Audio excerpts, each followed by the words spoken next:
vatanga muhabbat, burch degan narsani, eng katta tuyg'u mana shu sadoqat bilan vatanga xizmat qilishda bulardan hamma o'rnak olish kerak.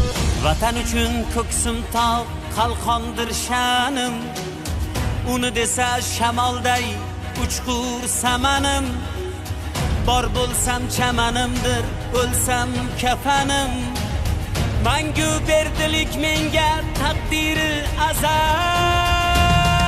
Sizlar baquvvat bo'lishlaring kerak. Ana shunda hamma narsa bo'ladi. Ana shunga sizlar har kuni kuchlaringni, qudratlaringni bilim. Qachon biz qo'rqmaymiz, bilimli bo'lsak. Qachon biz bilimli bo'laymiz, o'zimiz ustimizda ishlasak, ishlashimiz kerak.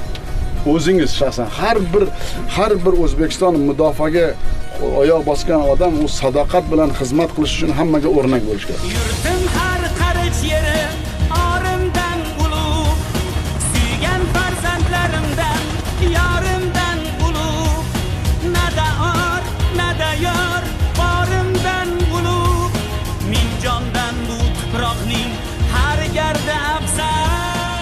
Sizlar namunasizlar, sadoqat namunasi desak shunday bo'ladi. Ertaga yoshlarimizga namuna. Mana shu vatanparvarlik ruhida agar biz qayerdadir kimnidir o'rgatamizsak, o'rgatish kerak emas. Sizlardan ko'rib yurish-turishlaringni, bilimlaringni, ilmlaringni, vatanga bo'lgan muhabbatlaringni ko'rib kitob kerak emas. Sizlar kitobsizlar. Mana meni qudratim qayerda? Prezidentning qudrati.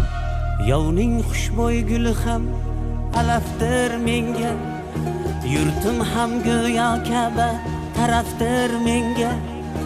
Turon arsloni bo'lmoq sharafdir menga, yigit uchun vatanda yashamoq go'zal. Kun keladur yovlarning bog'i so'lgaydir, vatanim hurlik degan baxtga to'lgaydir.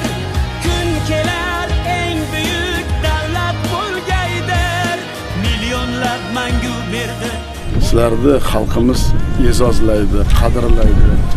Mana shu ota-bobomiz mana aytgandek har kun duo qiladiki, shu mudofaamizni mustahkamlashga bolalarimiz sog' salomat bo'lsin, oilasi bilan tinch bo'lsin. Mana shu xalqimizning niyatini men yetkazishga oldim. Sog' bo'ling.